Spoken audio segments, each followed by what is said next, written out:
I'm going to just quickly touch on arthritis and talk just very briefly about knee replacements, because this is the patient group that has been, I guess, highlighted mostly as the ones that should be able to wait. The roles of the aims of our knee replacement is to improve function.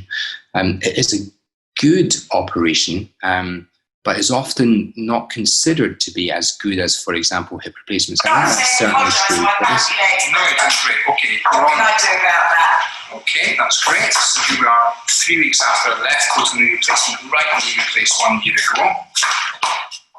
Okay, fantastic. That's great. And so what about one leg?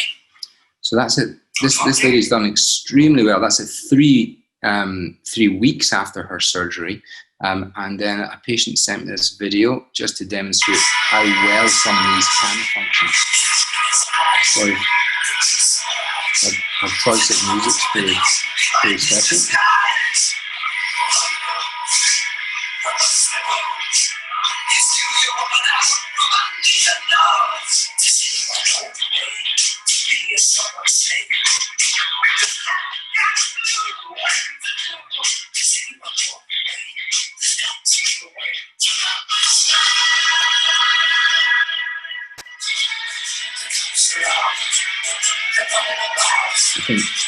I think so we'll stop the video.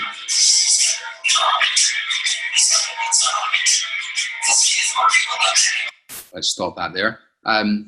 So it is possible to have a highly functional knee after a knee replacement, but patient selection is just so vital. Knee replacement is an excellent operation at restoring anatomy, restoring alignment, and improving pain symptoms. The concern with the timing of it, I think, is to do with patients such as this. So somebody with very advanced arthritis, and they've been struggling and persevering, but they've had a gradual decline in their mobility. And the concern is that if we wait too long and that patient becomes a non-ambulator, or if that patient's general fitness level gradually declined because of their change or inability to be as active. This is general health repercussions, and it also affects the final outcome of their knee replacement. This is, of course, also the group that we have the greatest concern about because of their comorbidities. And this is the real challenge, and it's finding the balance in this patient group, which I think is going to be really difficult in the forthcoming months as we open up, because there is, I think, a pressure for us to be able to deliver these patients an improvement in their pain levels so that they can function better, but this has to be offset against some of the additional risks. Knee replacements in this patient group is very successful.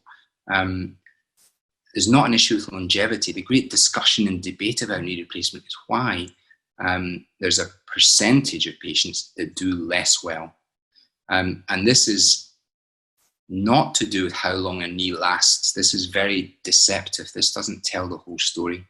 It's to do with why 20% of patients are not happy with their knee replacement. Why is only half of the patient cohort very happy with their knee replacement? These same figures when it comes to hip replacements are really different. Hip replacements, we're talking 80 to 90% of patients being very satisfied.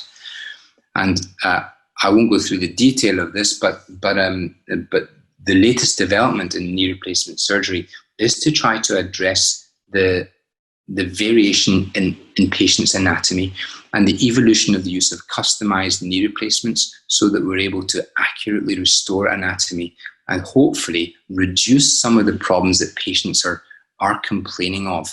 I'll just whiz through these last few slides, but basically they're demonstrating the variation in anatomy, and the problem with knee replacements being that we don't address that variation. And there's a percentage of patients that, although we feel as surgeons we can do a fairly successful operation for, the component choice is if you like, a small, medium, and large option when it comes to their knee replacement. And the reality is that patients' anatomy is much more variable than that. And customizing that, I think, particularly in the higher demand in younger is going to be probably the big game changer in knee replacement surgery, with an accurate restoration of anatomy likely to give the patient a much better function. It's still very early days, but to date it seems to be a very satisfying technical procedure, and although the case numbers are small, I think clinically we're going to see that this will represent a significant improvement in our outcomes with knee replacement surgery.